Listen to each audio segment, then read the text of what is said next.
Lijepi pozdrav svima i dobrodošli u još jednu žutu minutu. I danas je moj gost, ugledni hrvatski klinički psiholog, gospodin Hrvoje Maleković i poslovni konzultant, moramo to naglasiti. A danas ćemo govoriti o diskriminaciji po životnoj dobi. Nisam sigurna postoji li u stvari hrvatski izraz, mi smo ga danas patentirali, dobizam, inače se vrlo rašireno koristi ageism. Pa evo Hrvoje, iz tvoje prakse, koliko je ageism prisutan u Hrvatskoj? Vlatka, hvala što si me ponovo pozvala. Pa evo odmah da onda odgovorim na pitanje. Iako mi je drago što smo mi to nekako smislili, danas valjda jesmo, možda dobijemo i nekakvu nagradu novčanu. Moramo to službeno prijaviti, moramo to službeno, ali dobizam je jako dobro rješenje. Da, dobro bi to bilo rješenje.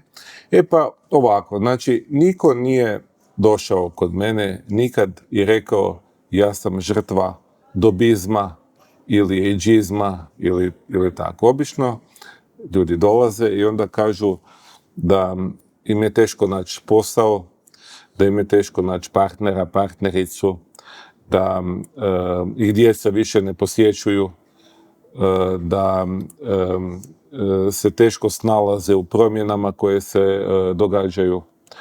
Ili recimo dolaze da su im uvalili mobilno bankarstvo, a da nemaju mobitel da to se isto znaju požaliti kad smo već kod ovih poslovnih savjetovanja.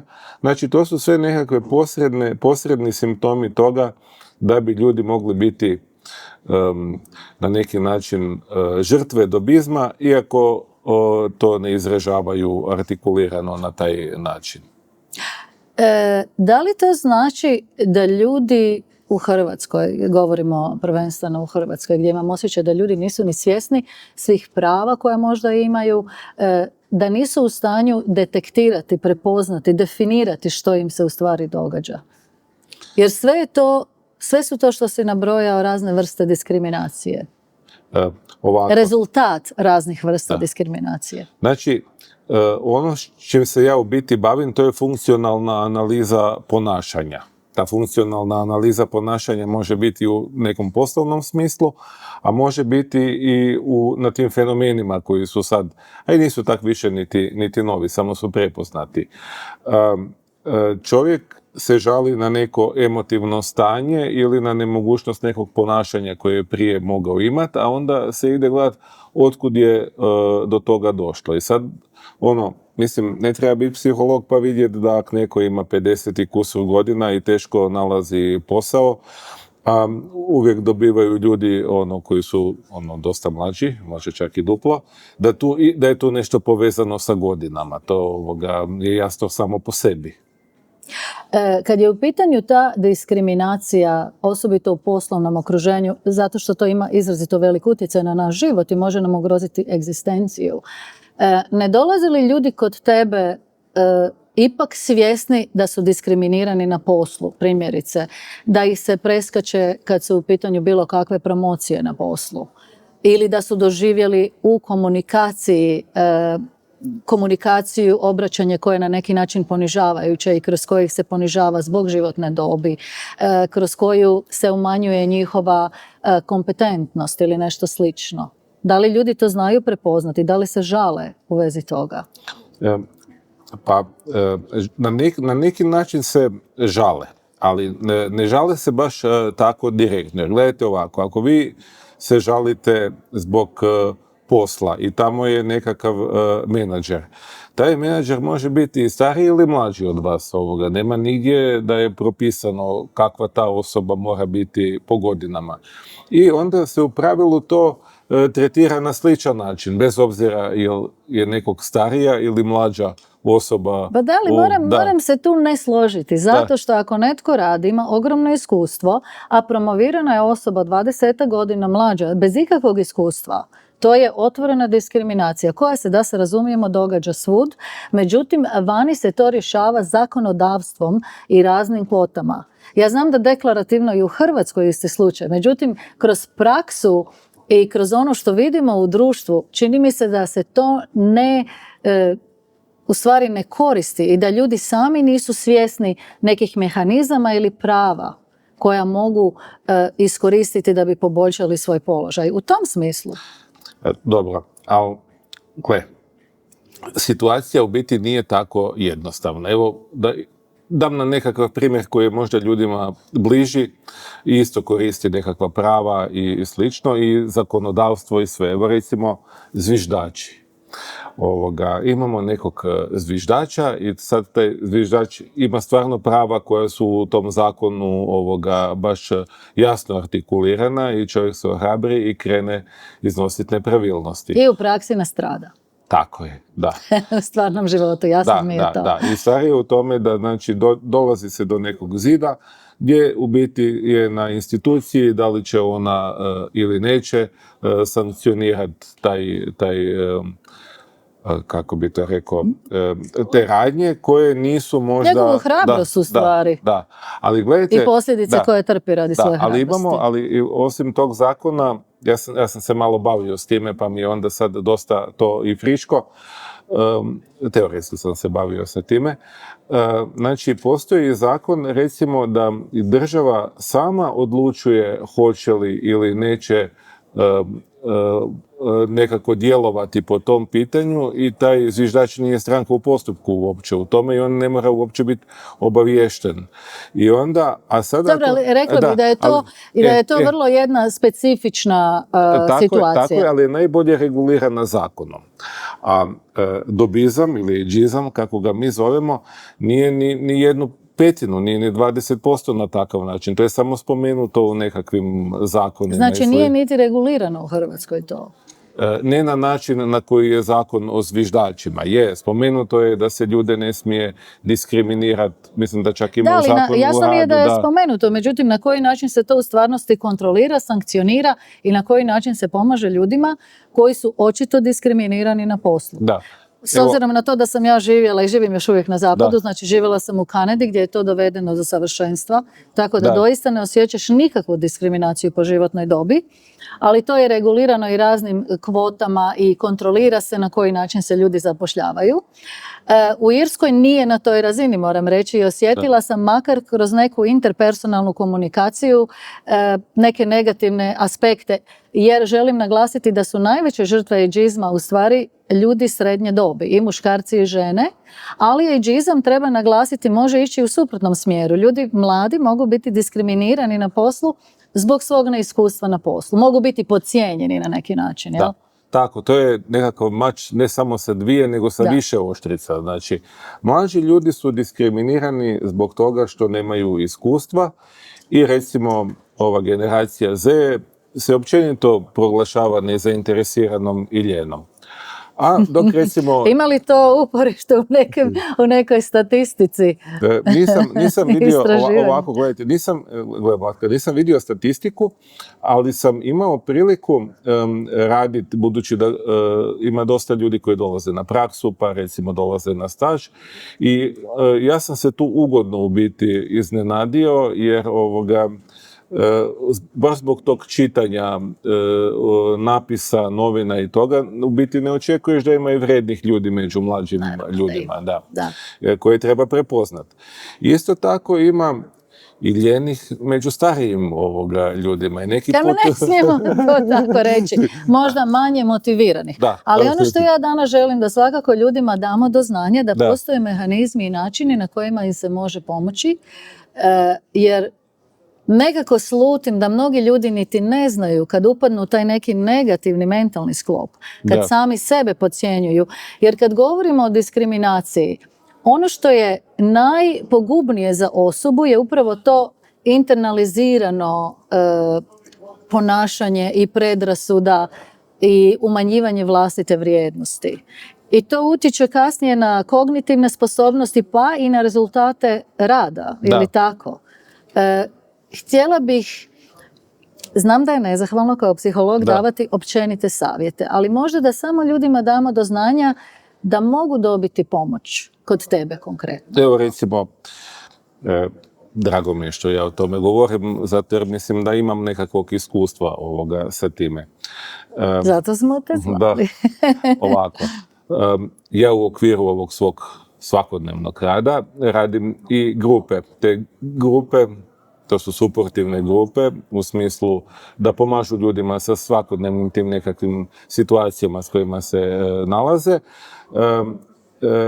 Radim ih na način da unutra budu uključeni stariji i mlađi ljudi, pa da mlađi taj neki svoj entuzijazam prenesu na starije, a stariji svoje iskustvo na mlađe. Međutim, ovo što se konkretno posla tiče, radimo vježbanje različitih uloga, a jedna od tih uloga je i zapošljavanje. I onda neki ljudi, evo, iznenade se kad ovako oni sjede na razgovoru za posao, nagne se, možda još i digne ruku gore i tako, u biti ostavlja dojam, a to su nekakve stvari koje niko neće reći, atribucija, nisam dobio posao zato jer sam nekulturno sjedio na intervju. Mislim da ljudi toga nisu ni svjesni. Da, dosta ljudi nisu svjesni toga kako njihovo ponašanje utječe na druge ljude, pa i to je nekakvo mikro. To pokušavamo nekako ispraviti i imamo dosta dobre rezultate. Ljudi u biti dobivaju posao. A mogli bi reći i nešto drugo optužiti šta bi bilo. A obično jesu obrazovani ljudi. Nije da je do obrazovanja. Oni se javljaju na poslove koje su oni po svom obrazovanju se imaju pravo javiti i oni ulaze do intervjua prolaze i pismeni dio. Da li u tvojim grupama mogu dobiti, iako to zvuči možda nekom banalno ili ne znam suludo, da li mogu dobiti doslovno savjete tipa i pomoć kako se odjenuti, kako se ponašati, što reći na intervju, što ne reći na intervju, da li postoje takvi načini pomoći ljudima? Ovako, što se same odjeće tiče, evo možda bi to bilo dobro i uvesti, ali uglavnom je pitanje ponašanja, gesti i riječi i intonacije koje izgovaraju, tako da bi bili prikladni za posao. Mnogi budu preuštogljeni ili budu previše opušteni, a možda posao ne trpi u biti. A to vjerojatno zbog i nervoze samo ili zbog uznemirenosti. Voljela bih staviti stvarno akcent na ovaj dio koliko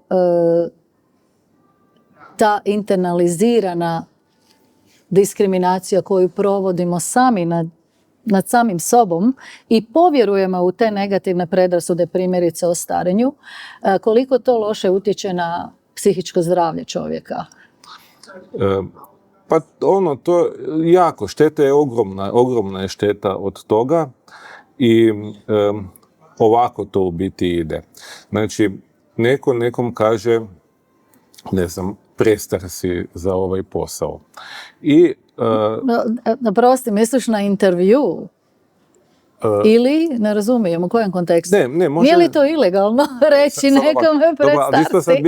Nismo mi sad ovdje istražitelji. Ali recimo ovako... Ali misliš da se to događa? Ne, mislim na sam intervju. Mislim recimo, muž i žena gledaju televiziju i on kaže da bi promijenio posao i da bi htio biti atletičar. I onda ona njemu kaže, budući da su one već 20 godina u braku, dragi, prestar si za atletičara. Što ono biti, možda i je, razumijete, možda je i prestar, možda nije, ko zna ovoga. Imamo mi dobro, u nekim stvarima moramo biti realni, jel? Da, imamo mi sportaša i od 40-50 godina. Ja sam vam vidio u jednoj teretani, čovjek diže dizač utega, ima 70 godina sigurno, on diže duplu težinu od ovih mlađih koji su tamo dolazili na treniranje. Naravno, uvijek iznimke postoje, ali recimo kad bismo... Ali samo da o toj internalizaciji malo. I onda, kaže taj hipotetski suprug, kaže da ne vjeruje supruzi i ode u atletski savez i kad vidi da ne može istrčati 400 metara, onda se na taj način, evo malo karikiram, ali iskustvom se to internalizira u njega, pa možda ja stvarno nisam za atletičara. Slični mehanizam imamo i u drugim zanimanjima. Recimo, čovjek bi htio biti, htio bi biti programer, a recimo, možda je čak i završio neki takav fakultet, ali je dosta dugo radio ko menadžer. I teško je sad, nakon toliko godina provedenih u jednom zanimanju, prebaciti se u zanimanje koje je u principu visoko zahtjevno i za mlade ljude. Razumiješ? Dobro, ali ja recimo hipotetski govorim o situaciji gdje ti jesi stručnjak u svome poslu, apsolutno, ali si diskriminiran samo zbog svoje životne dobi. To se često događa. Daj primjer. Okolina te uvjeri da ti nisi dovoljno dobar, jer te promatra ako radiš sa puno mladih ljudi. Ja ti mogu dati konkretan primjer.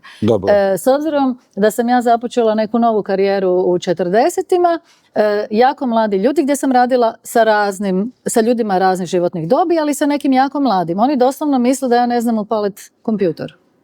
Evo, i oni ti prilaze sa tom predrasudom, što nekom sa malo manje samopouzdanja i znanja za nekog može biti pogubno, za mene ne, jer se ja obrazujem cijeli život. Htjeli bi da se toga dotaknemo, jer i statistički podaci govore, ja sam radila jedno istraživanje kad sam studirala turizam, Hrvati nisu otvoreni niti mobilnosti što se tiče posla, ali niti cijeloživotnom obrazovanju.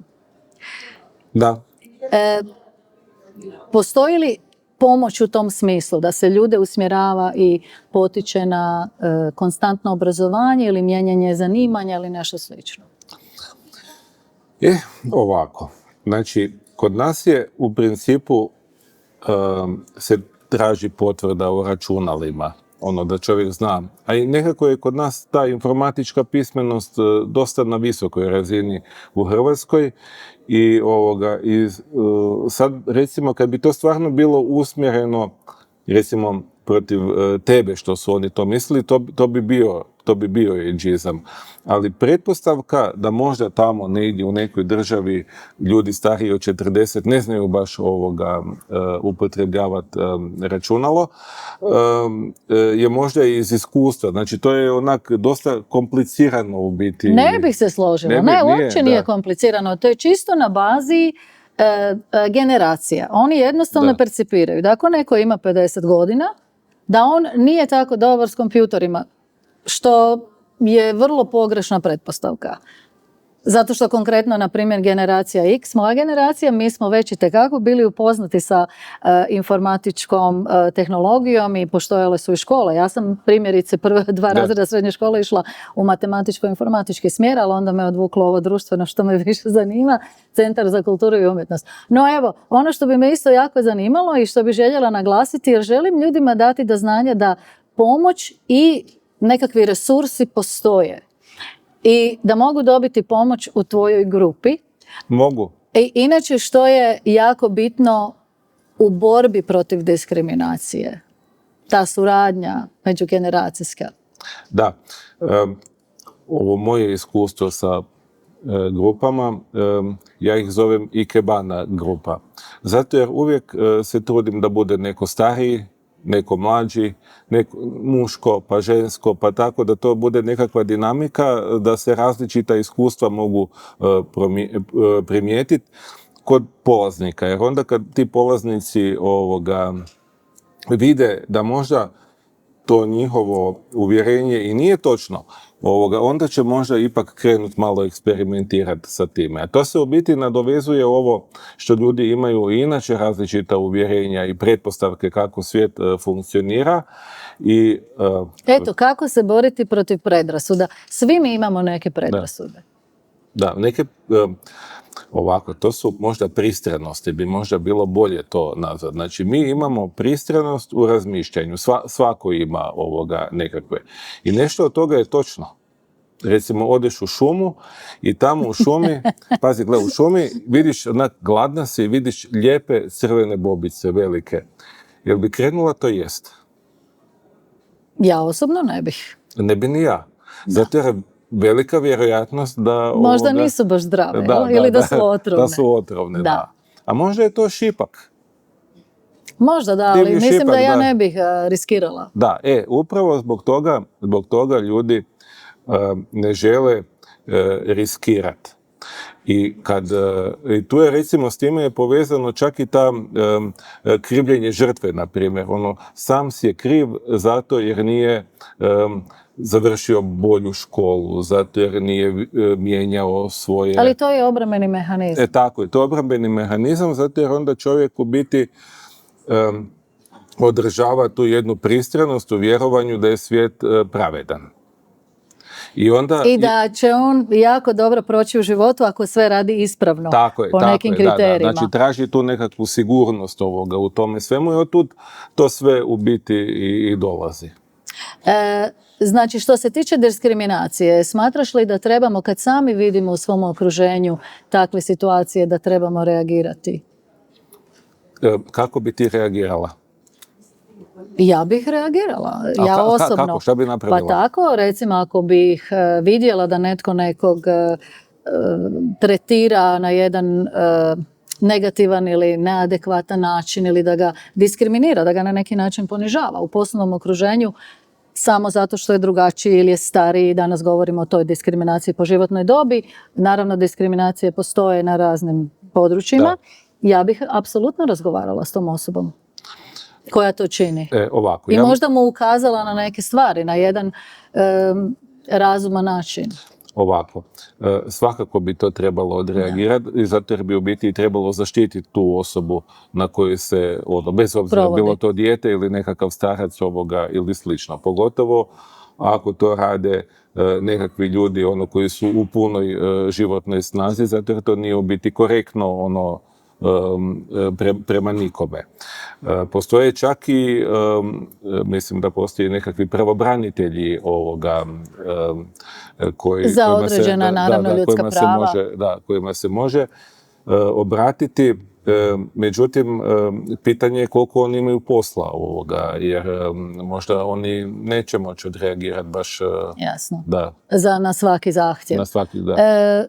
Po tvojoj procjeni, koliko je to velik problem u onome što ti radiš? Koliki je broj ljudi koji dolaze u stvari s tim problemom? Bez obzira da li ga znaju definirati kao diskriminaciju ili ne. Je li to velik problem u društvu? Ljudi prolaze kroz različite životne faze.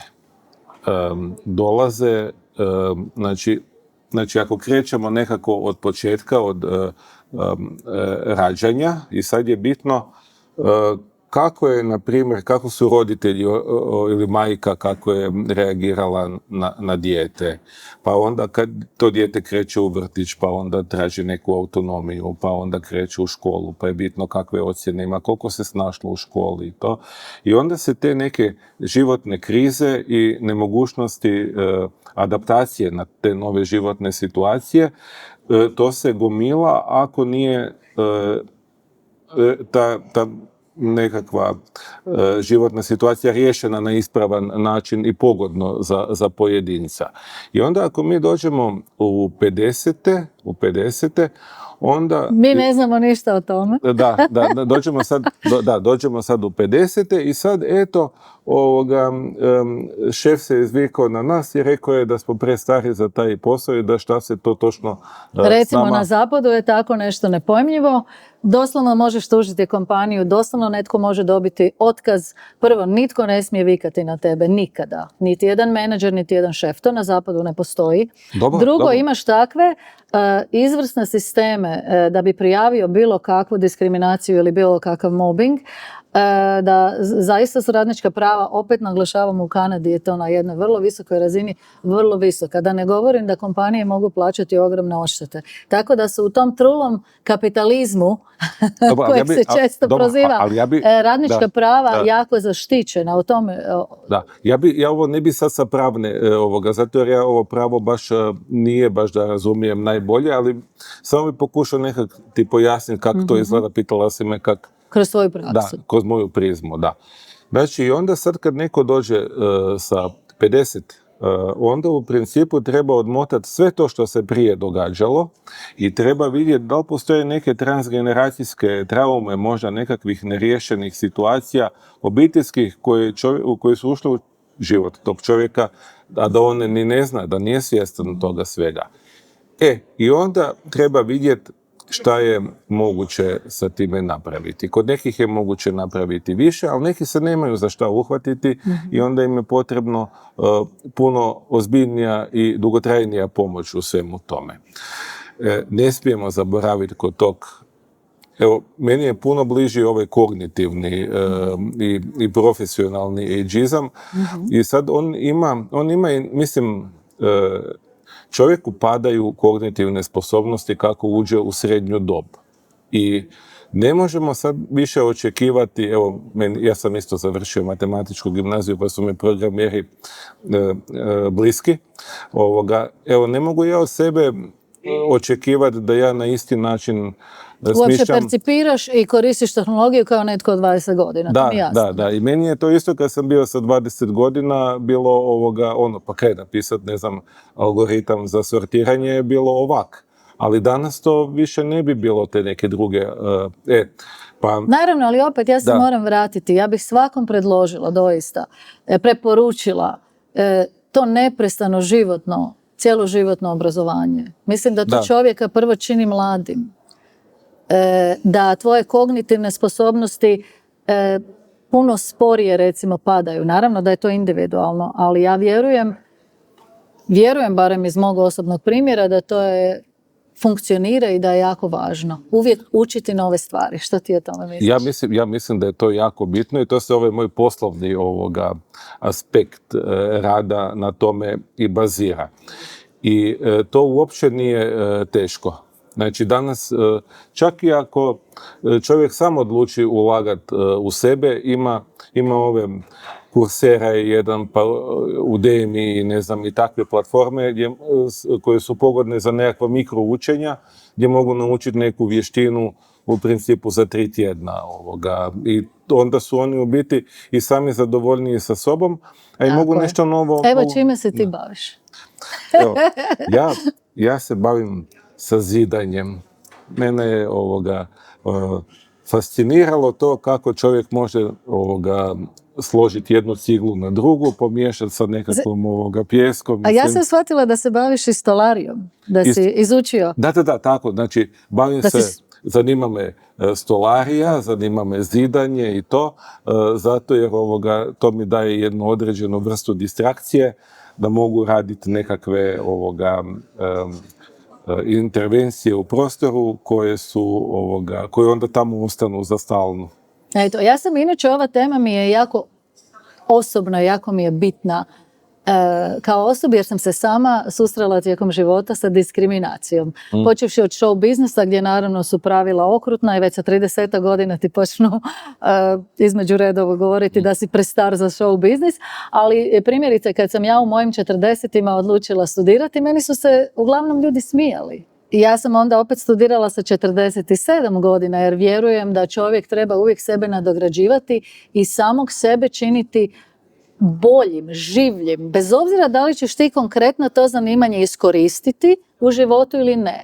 Smatram da te obrazovanje na bilo kojem području čini bogatijim i da te održava mladim, da održava tvoj mozak mladim. Da. To je moje osobno, prosti, sad sam ja previše govorila, ali zaista govorim, ljudi često pitaju i o tome i moram ti reći da je jako lijepo doživjeti kad ljudi ti pošalju poruke i kažu da si ih motivirao za studiranje u zrelim godinama. To sam isto doživjela više puta. To je u biti odlično i ja sam siguran da je u to jako puno truda uloženo uopće za promjenu mindseta. Možda nisu svi sposobni za takve velike preinake u svom životu, pa možda da krenu i od nečeg manjeg. Nije ni to manje jednostavno. Ja sam recimo počeo učiti francuski na Duolingo. I izdržao sam 333 dana. Točno je bilo okruglo. po 5 minuta dnevno. I taman sam mislio, pa to će sad ići Dobro, izrazito težak jezik. Da. Ali nije ni lagano svaki dan nešto 5 minuta raditi. To je u principu razvijanje vještine na jedan jednostavan način. Ali i godinu dana izdržati nije jednostavno. Pogotovo ako ću završiti faks, siguran sam da 4 godine ili 5 nije baš bilo jednostavno. 2 ili 3 čak, Da, postoje fakulteti na kojima dobiješ biznis diplomu, vani koji traju 2 godine kraće, osobito kad čekaš vizu, onda želiš što prije završiti fakultet. Pa možemo završiti ovaj razgovor u pozitivnom tonu i sa takvim savjetom. Može. I ponovi još jednom ljudima što im preporučuješ da poboljšaju svoj život tim malim koracima. Evo, preporučujem je valjda to nešto, da ne ispadnem Deepak Chopra, ali ovo je stvarno, ja mislim, pametna stvar. Znači da uzmu nekakvu malu vještinu koju bi mogli vježbati. Ima digitalnih alata za to, mogu upisati i nešto ako im se da odlaziti negdje, 1 put, 2 put tjedno po sat vremena, a mogu i upoznat nekog, mogu razvijati vještinu da priđu nekoj nepoznatoj osobi i da počnu razgovarati i znači nešto da odrede jednu stvar koja bi ih razveselila. Eto, završit ćemo u tom pozitivnom tonu. Vama hvala na pažnji, Hrvoje, tebi hvala na gostovanju i sigurno ćemo se vidjeti još koji put. Hvala. Doviđenja. Doviđenja.